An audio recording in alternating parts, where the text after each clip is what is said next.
Hello. Today we're going to be doing this piece by Mendelssohn, Felix Mendelssohn. It's called the Gondola Song in A major, or also known as the barcarolle. It's a style of music which would call kind of lilting, or so. I mean, it's a feeling of going in a gondola, possibly in Venice or some other beautiful city. And the idea of this video is actually to look at elements of the score and see how analysis of those could help the performer to uh, perform the piece in a musical fashion. So we won't be going too much into things like history or anything else. We're looking for clues in the score itself. So one thing is it's also a good idea to learn the piece by analyzing its structure even away from the instrument, and try to hear it in one's mind first. Is a process called as audiation, or using your inner ear, as some people call it. So for that, the main clues we look at, one is the timing, the rhythm, that's 6/8, right? So right. So there's 1 2 3 1 2 3. That's the kind of subdivision, and that's what it. That's the pulse of the piece. It's not just something like not to be thought of in a metronomic manner, but just to understand the pulse. And now you just quickly scan the score to look at what's happening here, and you can see something like a melody starting from over here. So this is probably the starting melody. We start over here, and let's just sing it out. So let's try to do this using the instrument as little as possible, except for little clues here, right? So that's the key. That's do. Da, da, da, da, da, da, da, da, da. Da, da, da, da, da, da, da, da.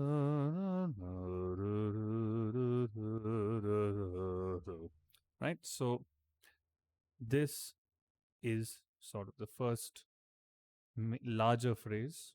So you would kind of take a breath over here, and the second phrase starts here and it goes on till here, ending. And it's a good idea to also, while singing the melody, also try to hear the chords in the background, even if you're not, if you need to play the chords along, that's fine, but it's a good idea to try and uh, hear chords internally, right? So for now we'll just write in the chords, right? So you have A major. Well, we'll use Roman numerals here.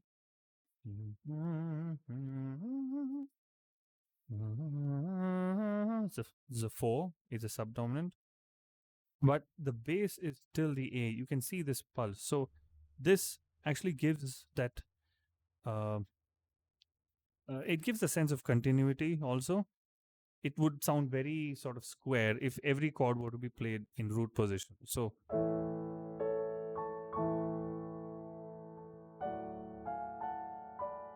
right? So it's not just like, it could be like, it could be also written like this if it were to be in root position.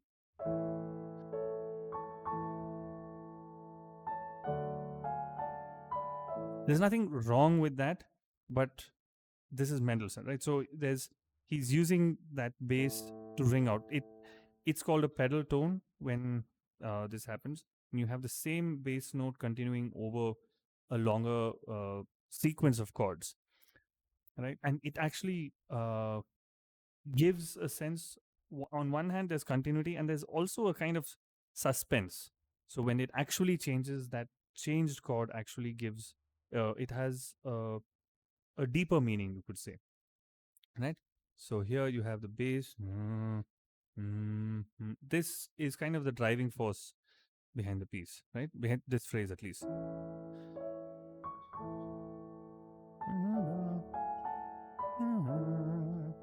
Right, right, right, right. So now here, this is a 6. It's a secondary 7th. So a secondary dominant, as they say, right? Now this chord is,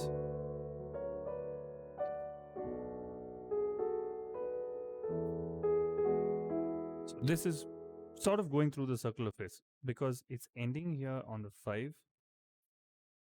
Of course, here there is a suspension over here. So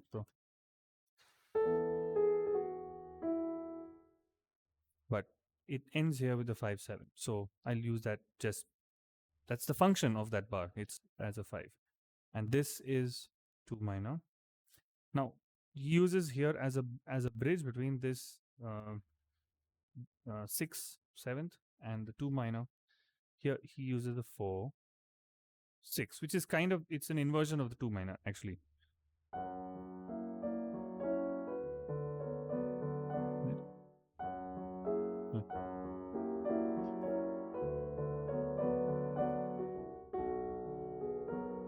Right? Right? Right? So let's try to hear it in the context of the chords.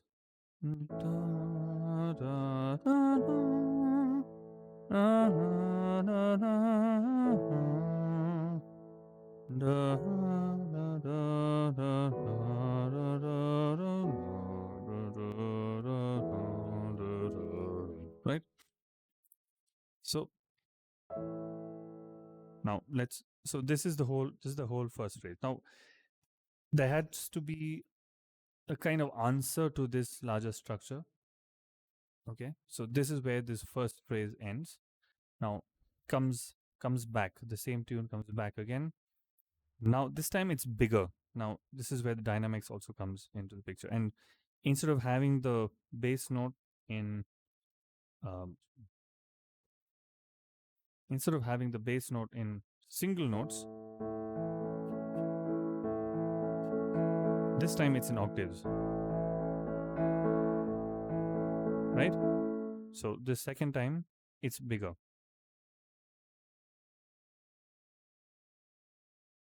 Right? So,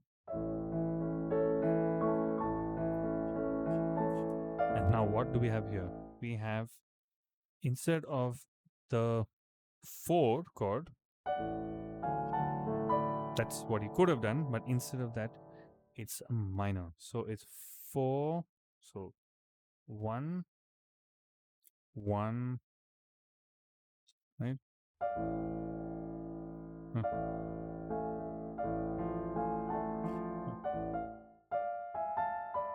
Huh. Right? Right? And though it's not, though this last this fourth bar over here, this one, it's not an octave, so you could make it a little bit softer, right, while playing. And the other thing very significant here is that it's forte. So that first, the end of the first phrase is not rounded off. It's actually leading into its answer, right? So let's play the first phrase leading into this.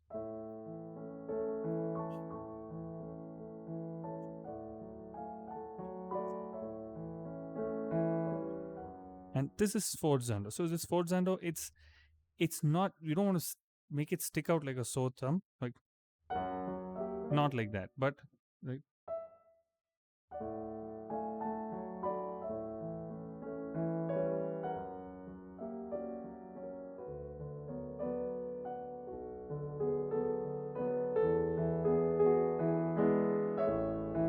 That, so you want to make it get bigger. It's bigger. It's not, it's useful to think of this in terms of breathing. So you just take a, you're getting you're taking kind of a deeper breath. You're like allowing the phrase to breathe so that you can get bigger on the next opening of the next phrase, right?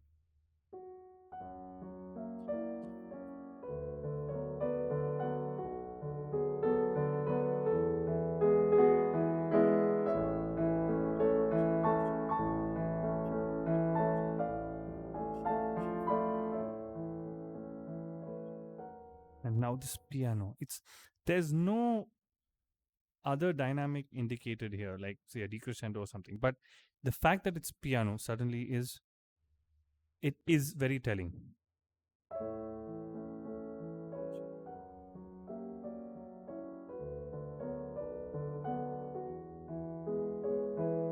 Right? So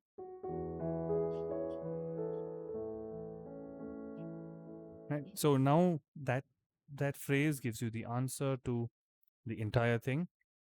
So the first one ended on a 5/7. This one is like a mirror image. This 4 minor is important, right? The rest of it here, this piano is important, and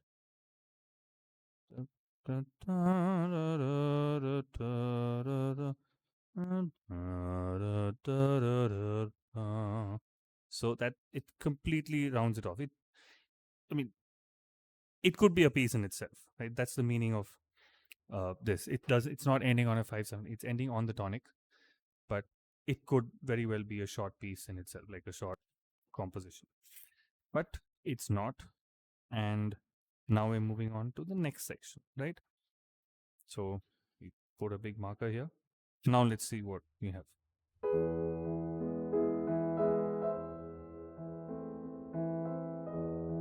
Now it's like almost introducing a different tonic, right? For all we know, and sound wise.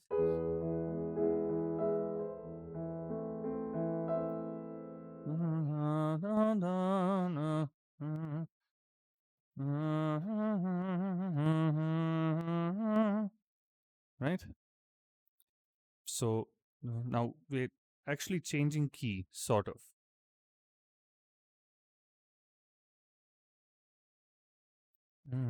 Now we are in the key of E major, right?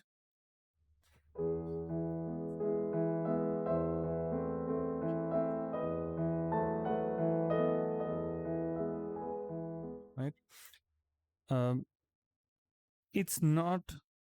Uh, yeah, it is as good as a full keychain.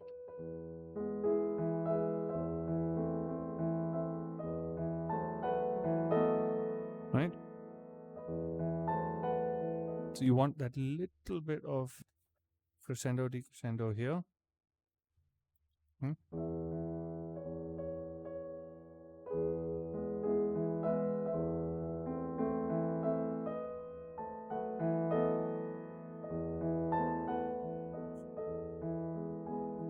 Okay. So our basic dynamic is still piano, right?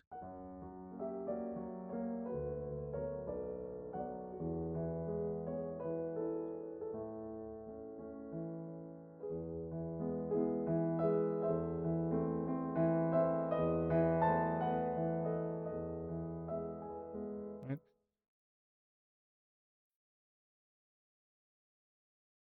Right. Right. And now,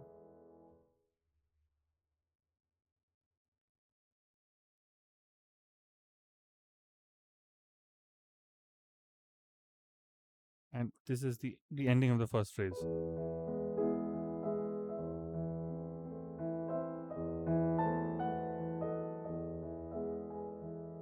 Right. And now we come to the second phrase, which is starting on a sforzando.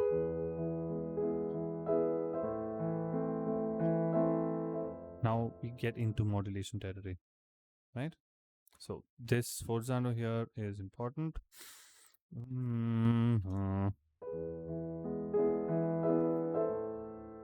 He's already giving us a clue by way of this dominant seventh here. So from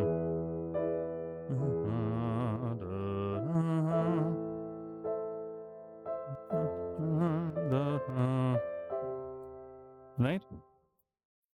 So we're going. This is again the one. We're in E, right? So we're still in the key of E.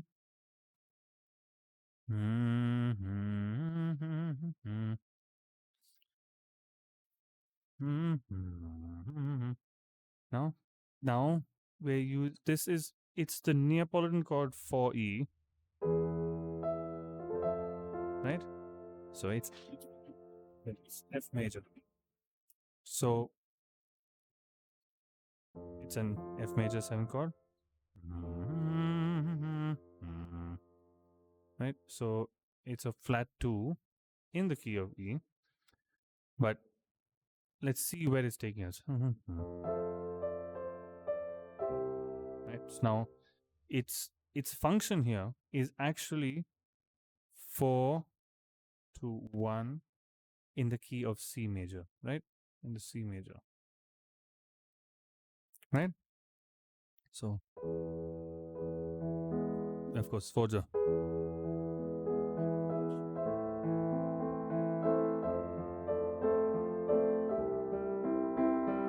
And there's one more important thing here.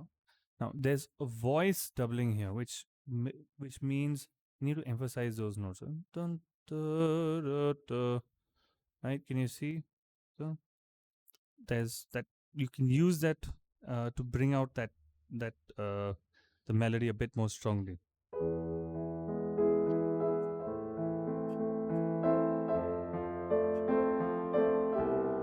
Right?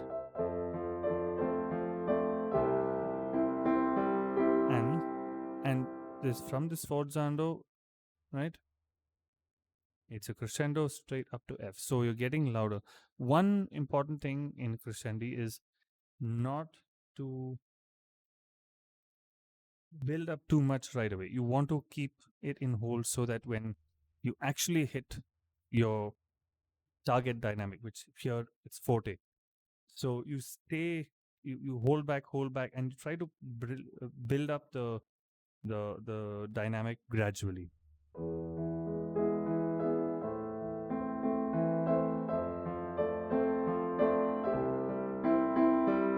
And now the next bar is fortissimo. And now what do we have? This is fortissimo, forte to fortissimo. So you can actually slightly emphasize this, right?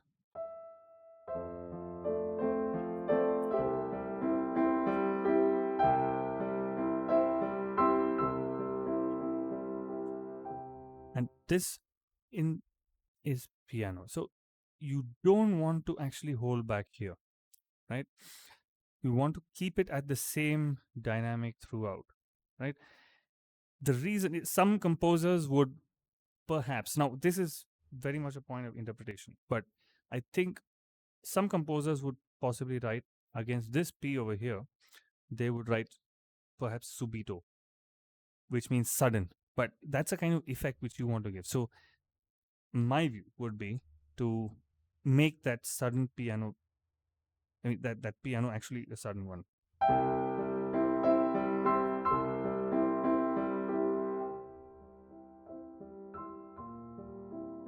Right? So that really brings out the contrast, right?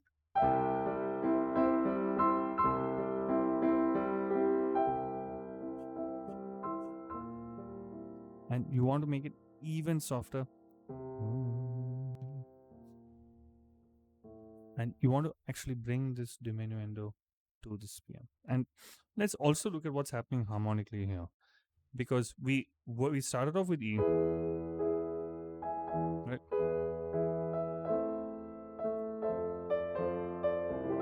Right, so it's kind of a 4 to 1 cadence in C major, right?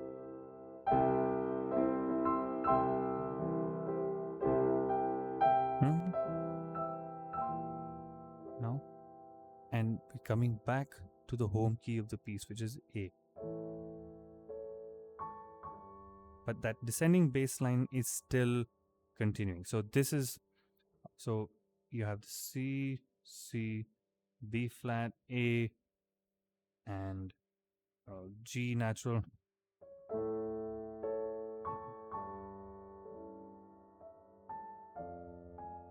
And we're back to how it was the first time around. Right?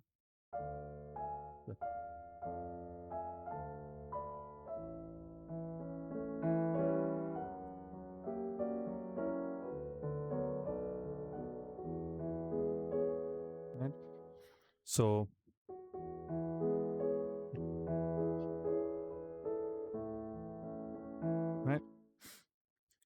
So these are the kind of modulations which are happening here. So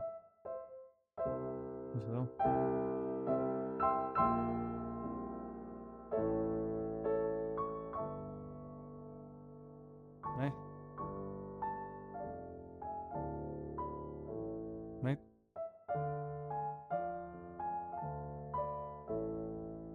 right, and we're back in E major.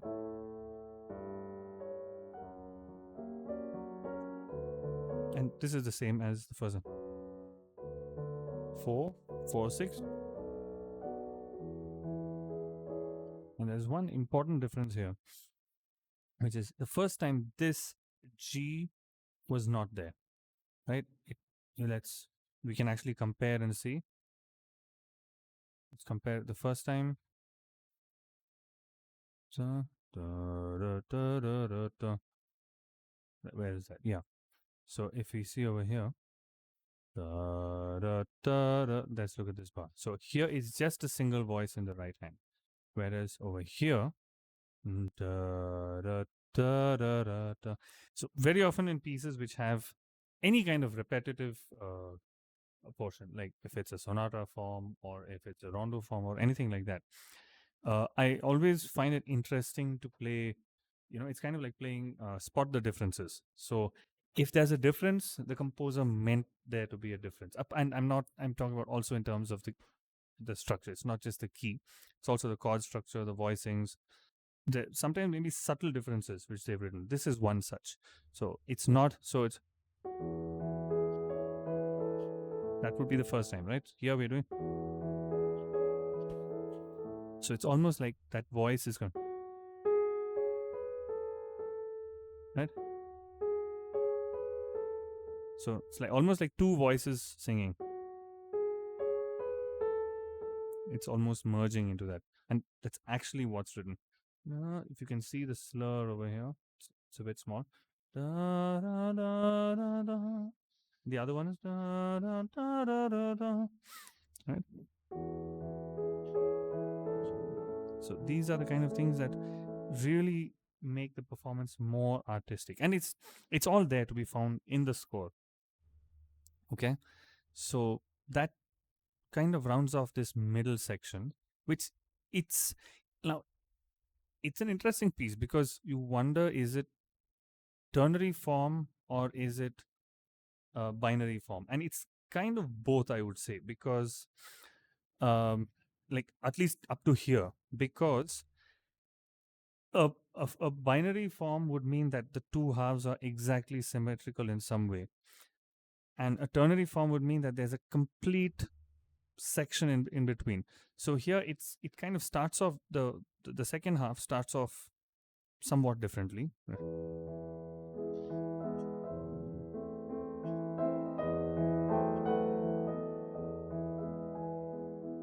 Right, right,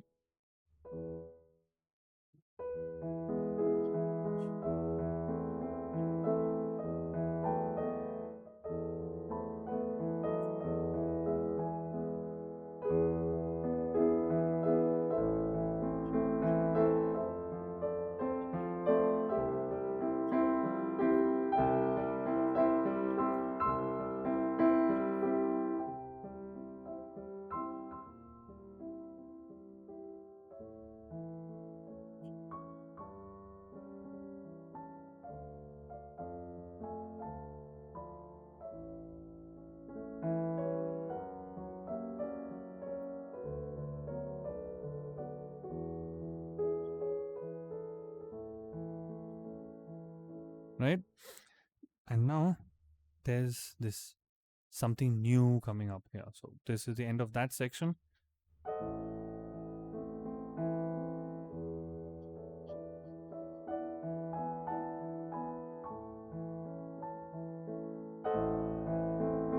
Now, this sforzando, it doesn't mean it has to be super loud. It doesn't have to be. This is not a Beethoven sforzando, right? This is just something interesting. So just make it interesting. Go from the previous bar.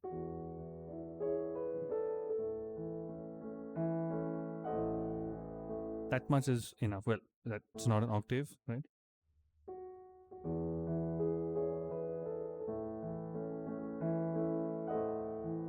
Right?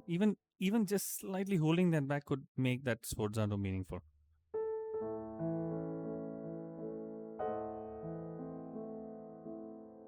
And again, piano, right?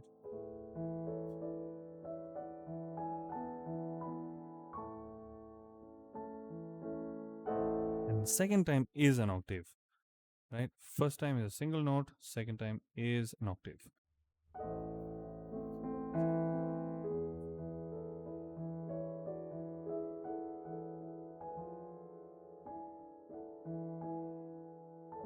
Right?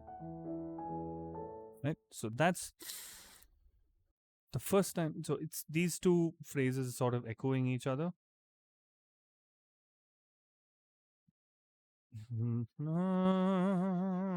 and that this is a chord which we've not heard so far in the piece, right? The diminished seventh, right?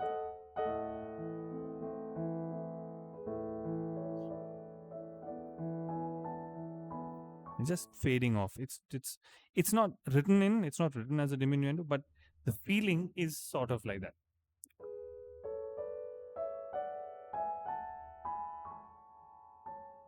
And then again,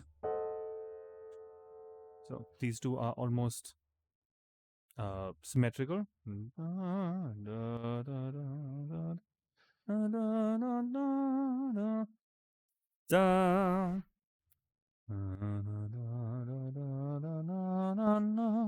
Right?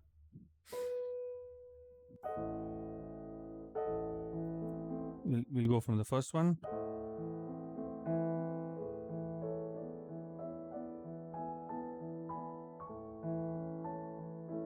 Lean into it.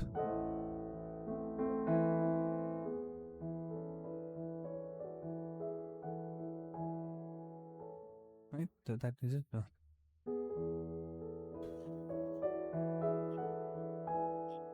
Right? Now, now is when I'm actually going to discuss the introduction of the piece, because it actually ties in what we're doing here. Any piece, you know what gives it a kind of structural integrity is these echoes from what has gone before. So in this piece, right, we've discussed the main elements, the main body of it, which is the main melody, right?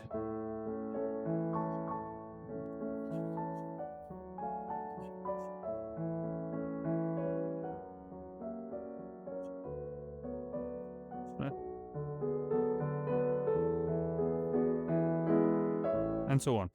Now, let's see how the piece starts, because it's all about how you give what kind of listening experience are you getting to the listener, right? Right now, we're starting from zero. We don't know anything about the piece, right?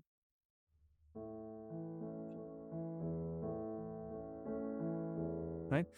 So we have already placed ourselves in that context, in that gondola, you know, gently rocking on the waves of the river or whatever it is, right? And it could just start right there, right? It could just.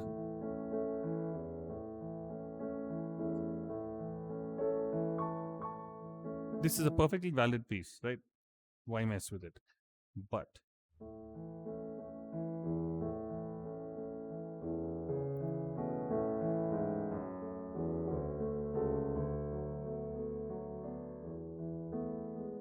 right, so there's actually a little there's another kind of melody happening here in the bass. You can think of it as being played, on a cello or something, if you want to play in a more imaginative manner. Sorry, I can't sing that low.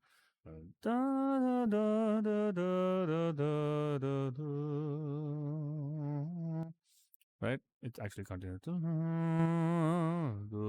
Right? Right.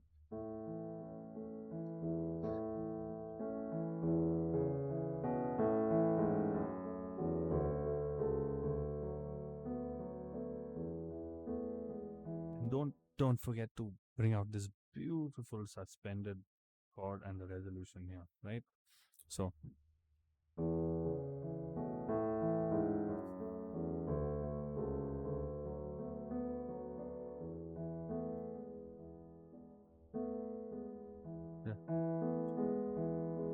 Okay, and then you breathe, and then the piece starts. So this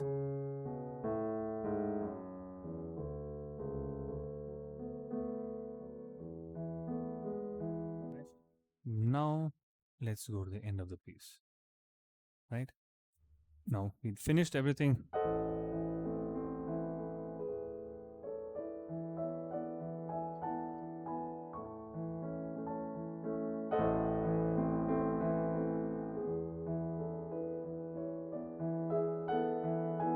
Right, right. Sorry.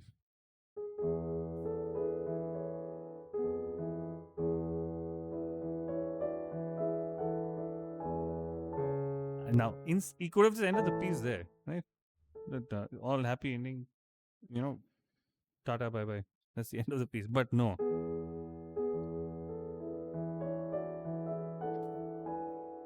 but that's where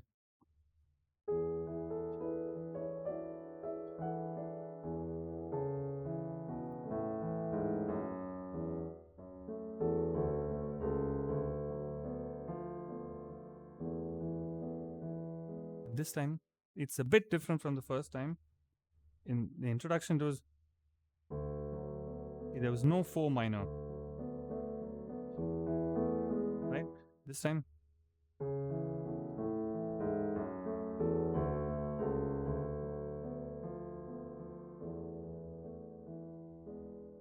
right?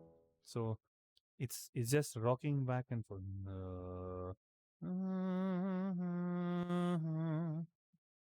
Highlighter.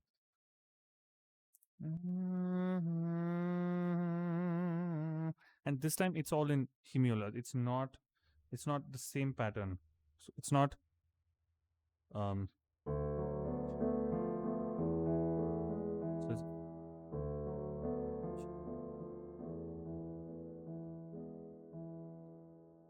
so that's what gives this piece that structural integrity, as you say. Sorry, forgot about my voice range.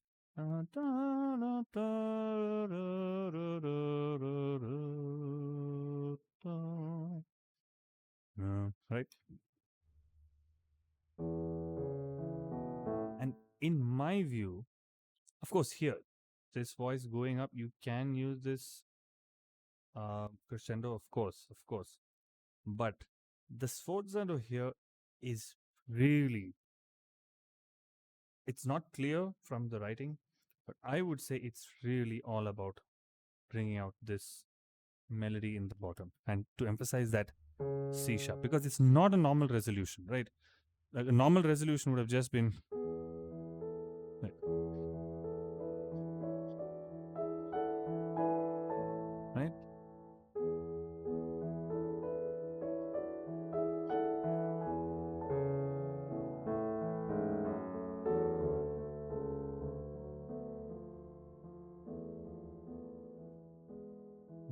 Mm.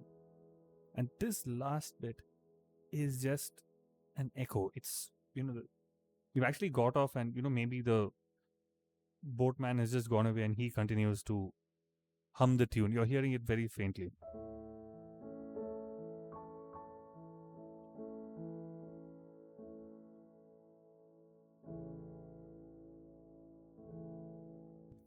So those pianissimi are very difficult to bring out. So it's just about still highlighting that melody even in that context. Right. So let's go. Let's play through the ending once more.